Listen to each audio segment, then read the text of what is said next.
इस कार्यक्रम के प्रसारण पुण्यार्जक हैं श्री आरपी जैन, श्रीमती ममता जैन, श्री प्रशांत जैन, श्रीमती दिव्या जैन, पुत्र भरत जैन, श्रीमती सौम्या एवं पारस जैन। संसार भावना के अंतर्गत मनुष्य गति का वर्णन चल रहा है। पूज्यपाद स्वामी ने, जहाँ तक मुझे स्मरण है, सर्वार्थ सिद्धि में दुर्लभ भावना के प्रसंग में ये विषय दिया है कि मनुष्य पर्याय की दुर्लभता। उन्होंने ये कहा, एक दृष्टांत उन्होंने दिया, एक बहुत बड़ा विशाल वृक्ष है और बहुत सारे शाखा उपशाखाओं से युक्त है। बहुत सारे, यूं कहना चाहिए, कहने के अपेक्षा से कहा जा रहा है, असंख्य पत्ते हो सकते हैं, कोंपल आदि हो सकते हैं। इतना बड़ा भारी वृक्ष है और वह अग्नि के कारण वह झुलस गया है, वह राख राख हुआ है और वो सारे वृक्ष संबंधी जो परमाणु हैं, वे ही परमाणु पुनः उस वृक्ष का आकार लें। उन परमाणुओं का परिणमन उसी स्पर्श रस गंध वर्ण को लेकर के उसी आकार में उतने ही विशाल वृक्ष को वो धारण कर लें। सुलभता से संभव है क्या? नहीं, किंतु ऐसा योग बन सकता है, वह पुनः वृक्ष का रूप ले लेता है, किंतु ये सुलभता से संभव नहीं। उसी प्रकार एक बार मनुष्य पर्याय प्राप्त कर लिया और मान लो यहाँ से देव पर्याय में चला गया और वहाँ से पुनः मनुष्य बने, कोई गारंटी नहीं। हाँ, हम जल्दी बन जाएंगे, पहुँच जाएंगे। आपके हाथ में क्या है? आपके हाथ में परिणाम है, उसमें आपकी स्वतंत्रता रह सकती है, लेकिन वो सारे परिणाम सुलभ नहीं है बंधुओं, ये ध्यान रखें। बहुत दुर्लभतम कोटि में वो परिणाम आते हैं। इसलिए हम कर लेंगे, भोजन थोड़ी करना है? उच्च कुल को प्राप्त करना है, आर्य खंड में देव शास्त्र गुरु का समागम प्राप्त करना, शरीर निरोग प्राप्त करना, सारी इंद्रियों से युक्त हो जाना, ये सब दुर्लभता के कोटि में है। क्यों मत पूछो तर्क से। तर्क के लिए गुंजाइश नहीं यहाँ पर, क्योंकि जो कुछ भी परिणाम अर्थात फल निकलता है, वह अपने ही भावों के माध्यम से वह रिजल्ट सामने आने वाला है। इसको बोलते हैं विपाक। कर्म का फल मिलता है, कैसा मिलता है? प्रश्न कर रहा हूं, क्यों? कर्म का फल कैसा मिलता है?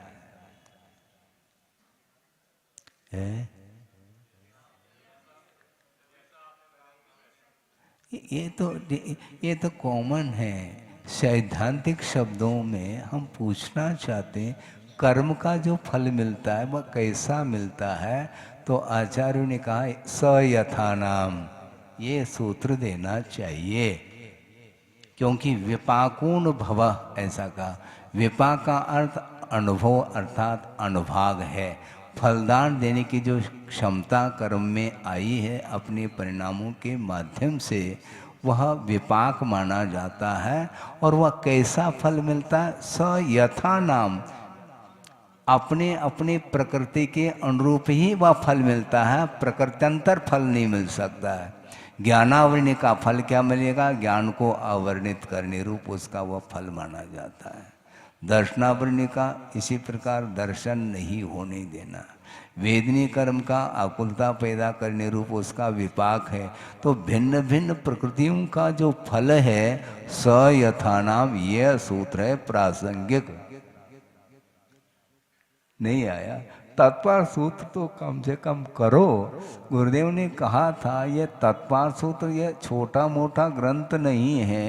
उन्होंने ये कहा था की ऑफ नॉलेज, ज्ञान की यह कुंजी है तत्पर सूत्र। सर्वार सिद्धि की ओर मत बढ़ो अभी। अभी तत्पर सूत्र का जो संक्षिप्त अर्थ है वह कम से कम आपको समझ में आना चाहिए। विपाक का अर्थ फल होता है, वह अपने कर्म के प्रकृति के अनुरूप ही फल देता है। साता का उदय है तो फल साता का मिलेगा। कौन सा कर्म का उदय आ गया? आज जो आया है वो अपने नाम से ही आया हो। असाता का उदय हो और आप सुख शांति चाहते हैं, गलत बात है।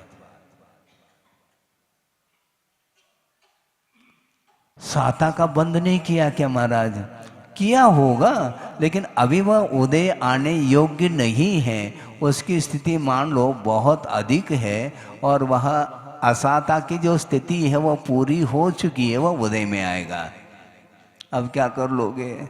उदय में आने के बाद वह कर्म रिवर्स नहीं जा सकता, फल दे करके ही चला जाएगा वो। इसको बोलते हैं विपाकोन भवः।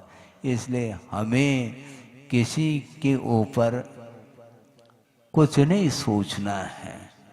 मेरा न कोई शत्रु है, न कोई मित्र है, न कोई साथी है, न संगाती है, कुछ भी नहीं। क्योंकि प्रत्येक व्यक्ति ने अपने अपने भावों के अनुरूप कर्म का बंध किया है और वह निमित्त पा करके भिन्न भिन्न निमित्त को ले करके वह उदय में आ रहा है अथवा उदीर्णा उसकी होगी। एक सकाल में कर्म फलता है और एक अकाल में कर्म फलता है जिसका नाम उदीर्णा। वो कैसे उदीर्णा होती है? वस्तु को देख करके उदीर्णा होती है। इसलिए नो कर्म से बचने के लिए बार बार गुरुदेव का कहना है। और नो कर्म से प्रभावित हो करके यदि अपने अनुरूप यदि मान लो नहीं होता तो संक्लेश का अनुभव करता है, अपने अनुरूप हो जाए तो वो फूला नहीं समाता। यह कर्म फल रहा है। हाँ, इसलिए नो कर्म से बचो। यदि कर्म से बचना है तो क्या करेंगे महाराज? हम यदि गुरुदेव के सामने अपनी जिज्ञासा रखें महाराज कैसे करें, उनका यही कहना मौन रहो, बोलो नहीं। हाँ, बोलने से कुछ काम होने वाला नहीं। कौन सुनने वाला? तुमने स्वयं नहीं सुना गुरु की बात को, भगवान की बात को, और कैसे करें? जैसा कहे वैसा करो ना। क्या दिक्कत क्या हो रही है तुम्हें? है?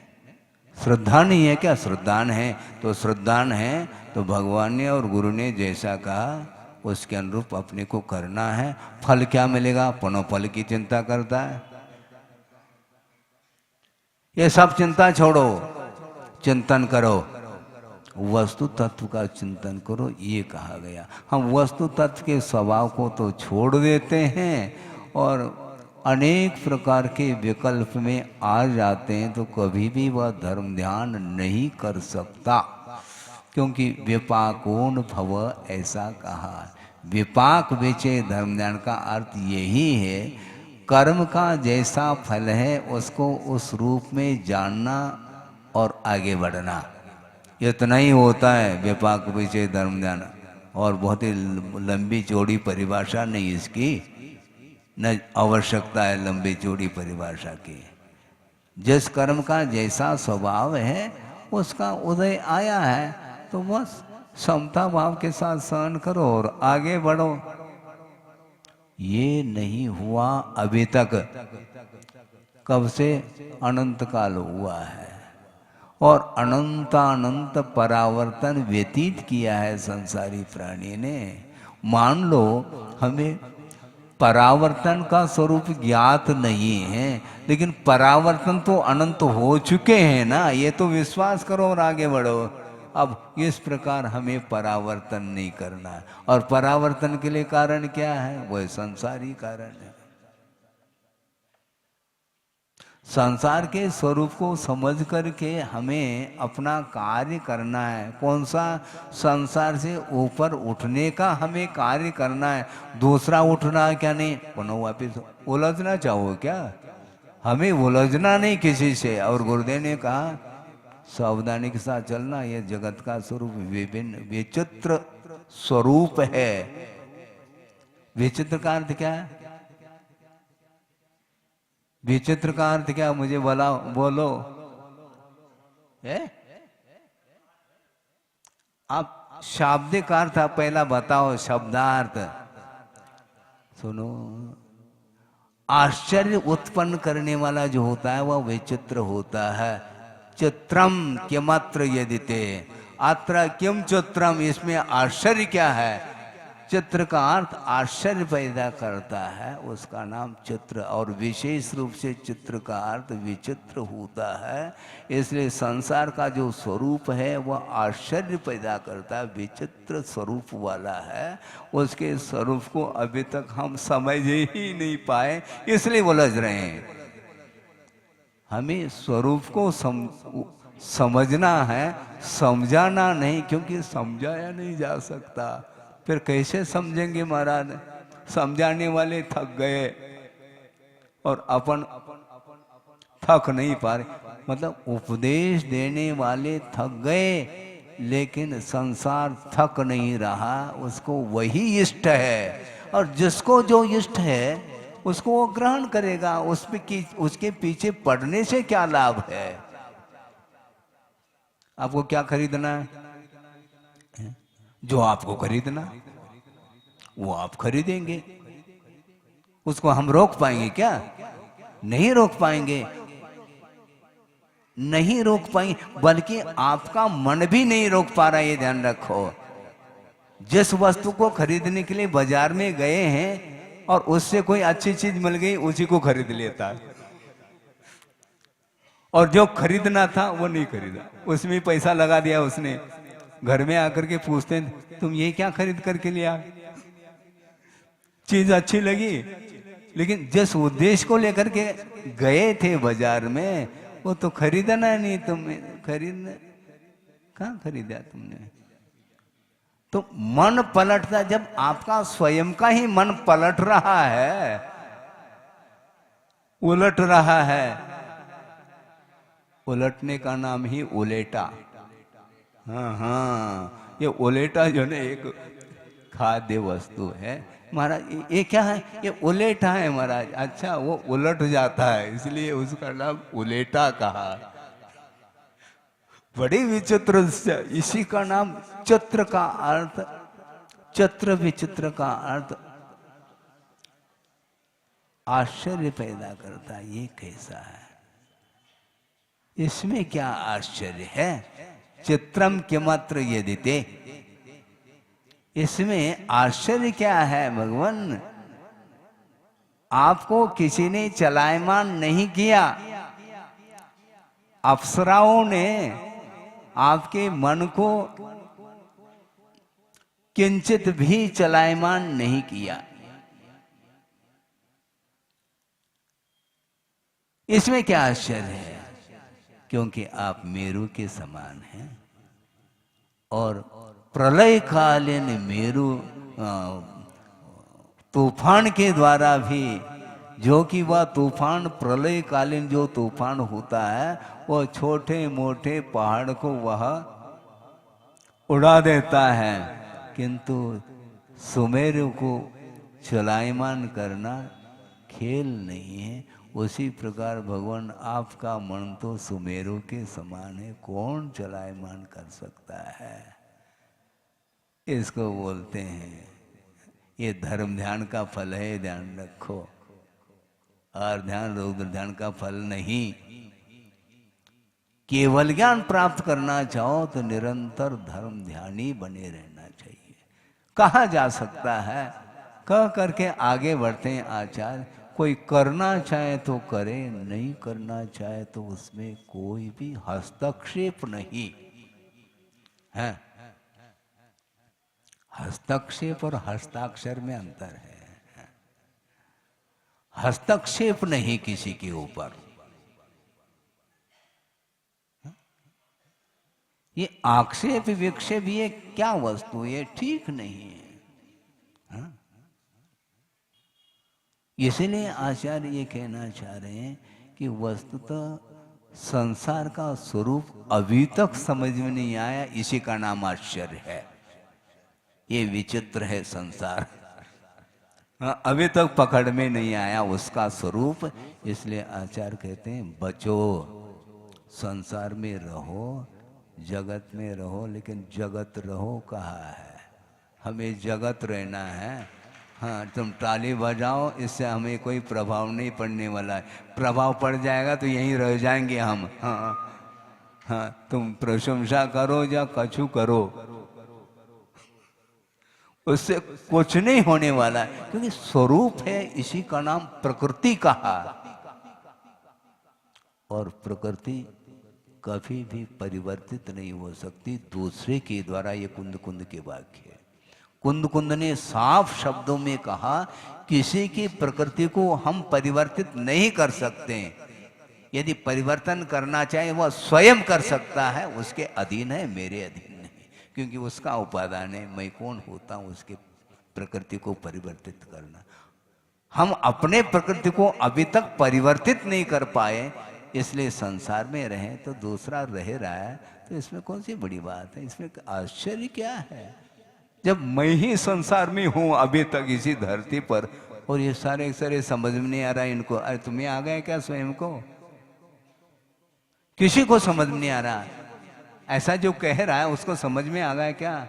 हाँ, अभी थोड़ा सा गुरुदेव ने कहा समझ में आ रहा है। भविष्य भविष्य ओम शांति, कुछ नहीं कह सकते। ये दुर्लभतम वस्तु है जिसको प्राप्त किया सबने, लेकिन उस मनुष्य जीवन की सार्थकता कौन कर सकता है? जो निरंतर कर्म का चिंतन करता है, उसकी वश की बात है। ये तो संभव ही नहीं। कहना बहुत आसान है, क्योंकि क्षोभम हो गया, ज्ञानावरणी का माइक सामने आ गया, बोलना चालू हो गया, इतना भर होता है, लेकिन मन कहाँ जा रहा है इसको पकड़ना है। हम दूसरे को नहीं पकड़ना, अपने मन को पकड़ना है। मराठी में एक कहावत शायद पहले भी कहा होगा, फिर से हम दोहरा रहे हैं, क्योंकि अनुप्रेक्षा तो है ही, बार बार उस विषय को रखना आवश्यक है। संसार की विचित्रता के बारे में ही कहा है मराठी में, दिसतय तस नसतय म्हणून जग फसतय। अर्थ क्या हुआ? जैसा देखने में आ रहा है संसार, वैसा रहता नहीं वो, इसलिए उसमें उस जाल में आ जाता है संसारी प्राणी। जो देखने में आता है वो ओरिजिनल नहीं है, वो आर्टिफिशियल है। हाँ,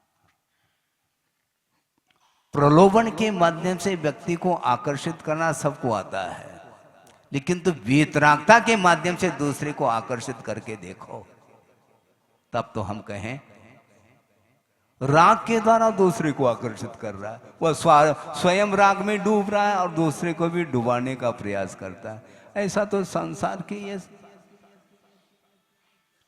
संसार की यही स्थिति है।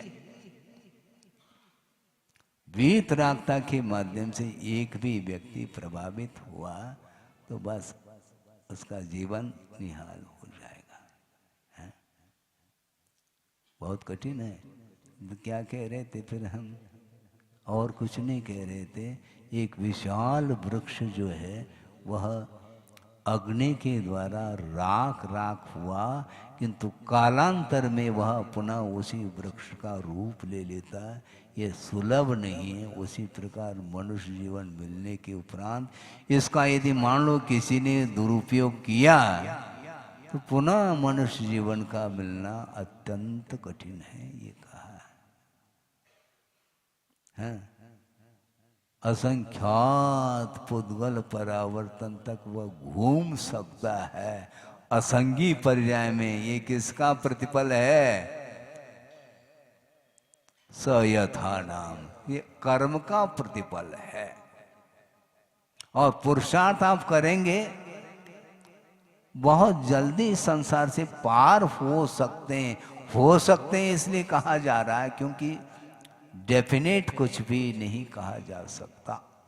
अपने भीतर आने के लिए सर्वप्रथम संसार का क्या स्वरूप है, उसका क्या स्वभाव है, इसके विषय में आगम के माध्यम से अच्छे ढंग से जान लेना चाहिए। जबकि अनंत काल से वह संसार में ही रह रहा है, इसके बाद भी संसार का क्या स्वरूप है उसको ज्ञात नहीं हो पा रहा है, तभी गाफिल हो रहा है वो। तो कब ज्ञात होगा? और आज हमारे पास क्षोभम नहीं, क्षोभम छोड़ो आप, प्रयोजन भूत जो तत्व का परिज्ञान जिसको हो गया है तो वह बहुत जल्दी जो है अपने मन को केंद्रित कर सकता है। खेल नहीं है ये। अपने मन को केंद्रित करने के लिए सपर विवेक होना चाहिए। अपना क्या पराया क्या, इसका विवेक जिसके अंदर जागृत नहीं है वो हमेशा ये मेरा मेरा मेरा मेरा ही कहता चला जाएगा। और जिसके प्रति लगाव है उसके प्रति तो उसका भाव वही जाने, किंतु जिसके पास लगाव नहीं है उसकी उपेक्षा कर देता है वो।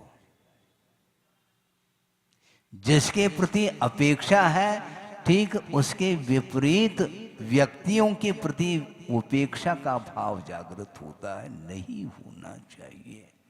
इसी का नाम परिग्रह संज्ञा है। हाँ, ये परिग्रह जब तक बना रहेगा, और ये बाहरी परिग्रह के लिए नहीं कहा जा रहा है, बाहरी परिग्रह तो औपचारिक है, और बाहरी परिग्रह का विमोचन करने के बाद भी उन्हीं पदार्थों के प्रति यदि मान लो लगाव बना हुआ है तो उसने परिग्रह का त्याग किया ही नहीं, क्योंकि अंतरंग परिग्रह के माध्यम से ही कर्म का बंध होता है। बाहरी परिग्रह कम हो ज्यादा हो ये अलग विषय है, किंतु जिसके प्रति आपका अटैचमेंट आसक्ति जितनी अधिक होगी उतना ही वह मूर्छा भाव जागृत होगा, उसके माध्यम से वो ले जाएगा आपको। इसलिए संसार के बारे में हमें समझना है। मनुष्य गति का वर्णन कर रहे हैं, समूर्छन मनुष्य के बारे में भी कहा, और कल भी गर्भ जन्म, जो गर्भ से जन्म लेता है उस गर्भ की विशेषता को लेकर के भी चर्चा की गई थी। अगली कारिका के माध्यम से थोड़ा और विषय सामने रखा जा रहा है। बालो वे पियर चत्तो पर उच्छिष्टेन वड्ढदे दुहिदो एवं जायनशीलो गमेदि कालम महादुखम। बालक अर्थात शिशु है, जिसने जन्म लिया है, 9 महीने तक वह माँ के उदर में रहा, दुख के साथ रहा, और जन्म लेते समय भी उस प्रसव काल में भी अनंत दुख का अनुभव किया, और जैसे तैसे जन्म हुआ है, और पियर चत्तो माता पिताओं का अवसान हो जाता है। 9 महीने तक दुख सहा, अब कम से कम जन्म के बाद तो थोड़े बहुत सुख मिल जाएगा, नहीं मिलना है। पियर चत्तो माता पिताओं ने उसको छोड़ दिया, अर्थात माता पिता का अवसान हो गया। अब वो क्या करेगा? दूसरे के द्वारा ही उसका जन्म संसार का निर्वाह होगा। कैसे? पर उच्चिष्ठेन वर्धते, दूसरे के उच्छिष्ट के द्वारा वृद्धि को प्राप्त हो रहा है।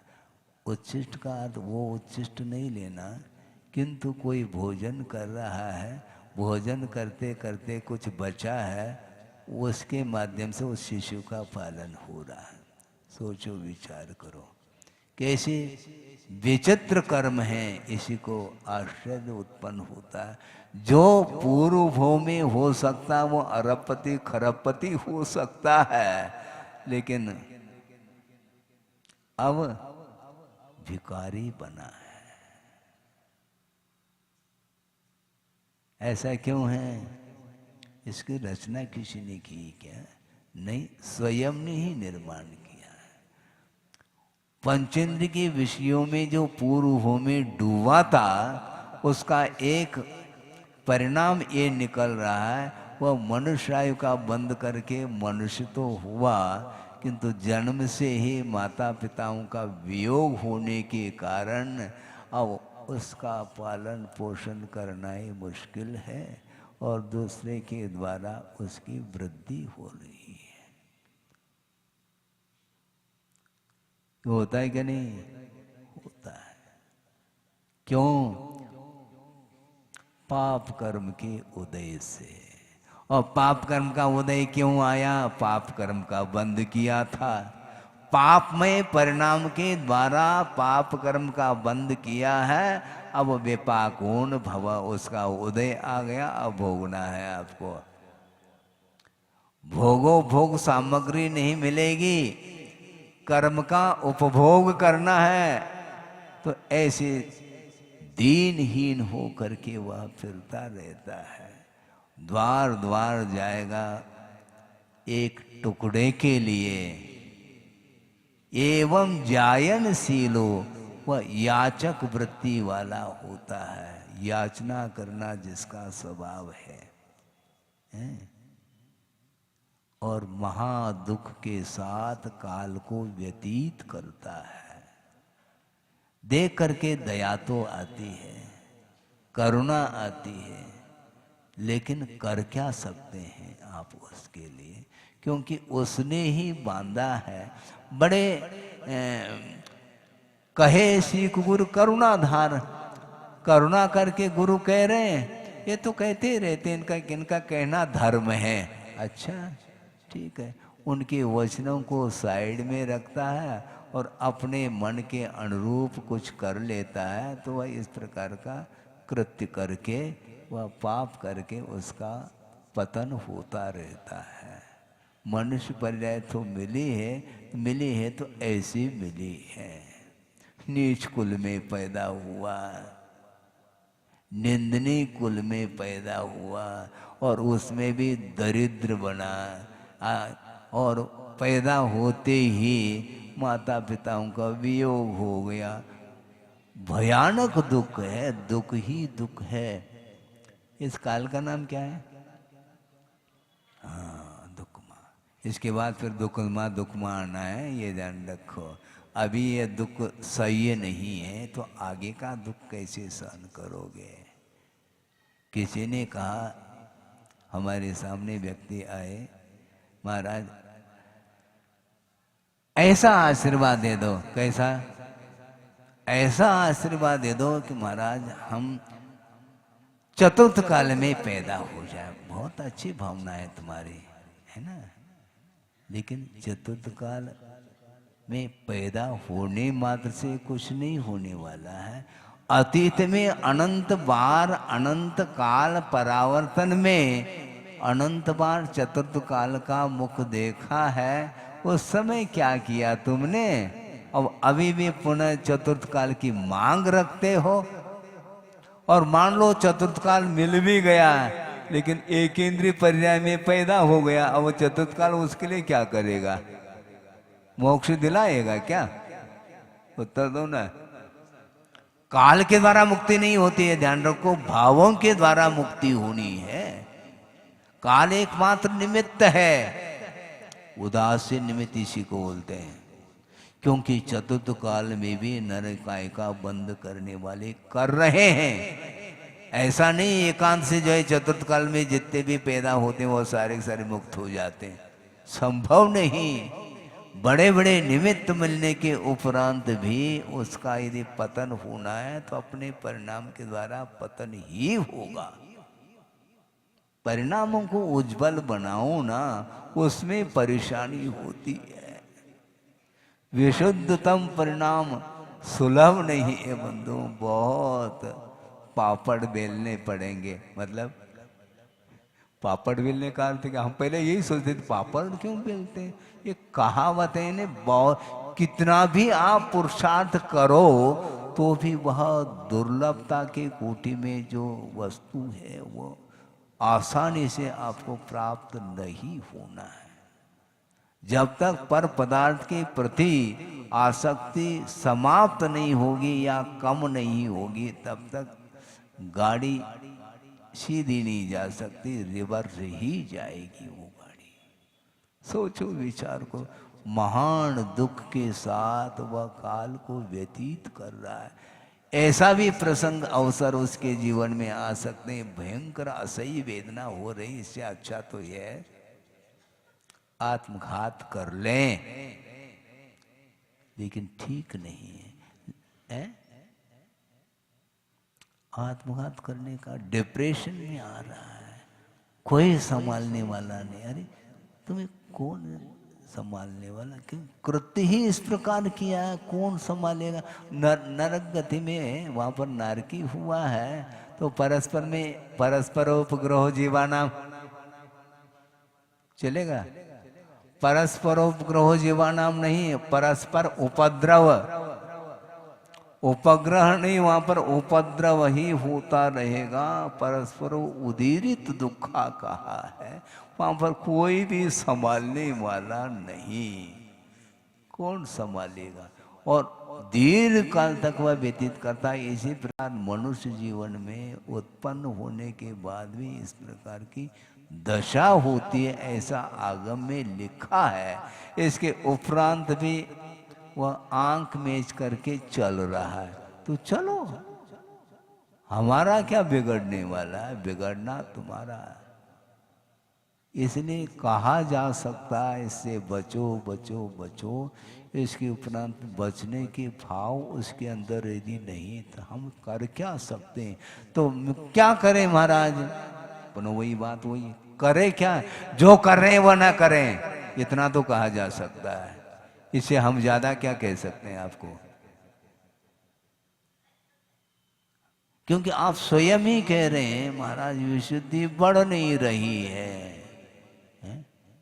कोई मशीन है क्या उसको चालू कर दें, जैसे जनरेटर चालू किया तुमने, बिजली गोल हो गई और जनरेटर चालू कर दिया आपने। ऐसे विशुद्धि बढ़ाने के लिए कुछ आयाम है क्या? शारीरिक कुछ नहीं है, परिणामों को ही परिवर्तित करना होता है। जिसके अंदर जितनी निरीहता आती है, निष्प्रहता आती है, पर वस्तु के प्रति स्वामित्व का भाव समाप्त करने में जो पुरुषार्थ कर रहा है उसके लिए सब संभव है, कोई असंभव वाली बात है ही नहीं। प्रतिदिन कुछ न कुछ भाव हमारे अंदर आते हैं और आगम के अनुरूप आपके सामने रखने का हम पुरुषार्थ करते हैं। किंतु इस उपदेश, इस चर्चा को सुन करके यदि आप स्वयं पुरुषार्थ करके वहाँ तक पहुँचने का प्रयास करोगे तो आपका कल्याण हो सकता है, ये कहा जा रहा है। क्योंकि जिनेंद्र भगवान के जो वचन हैं वे भी निमित्त ही हैं और वे बहिरंग निमित्त है, और अंतरंग जो निमित्त होता है वह बलवान होता है। क्योंकि उन बहिरंग निमित्त के माध्यम से आपकी आंखें खुल जाएं तब की बात है। आप खोलना ही नहीं चाहो तो वो आगम क्या करेगा और गुरु के वचन क्या कर सकते हैं। हमें नहीं खोलना, हाँ ना खोलो, हमारा आग्रह थोड़ी है, कोई आग्रह नहीं, हटाग्रह तो और नहीं, कुछ है ही नहीं उसे, क्योंकि उससे होने वाला कुछ नहीं है। स्वयं के परिणाम के द्वारा ही उत्थान और पतन निर्धारित है, तो हम कहाँ तक उसके जीवन के सुधार के लिए प्रयास कर सकते हैं। तो आचार्य कहते हैं ज़्यादा प्रयास नहीं करना, इतना कर सकते हैं अपाय विचय धर्म ध्यान करो, कैसा सुखी रहे सब जीव जो, सब कहा ये ध्यान रखो। इस कार्यक्रम के प्रसारण पुण्यार्जक हैं श्री आरपी जैन, श्रीमती ममता जैन, श्री प्रशांत जैन, श्रीमती दिव्या जैन, पुत्र भरत जैन, श्रीमती सौम्या एवं पारस जैन।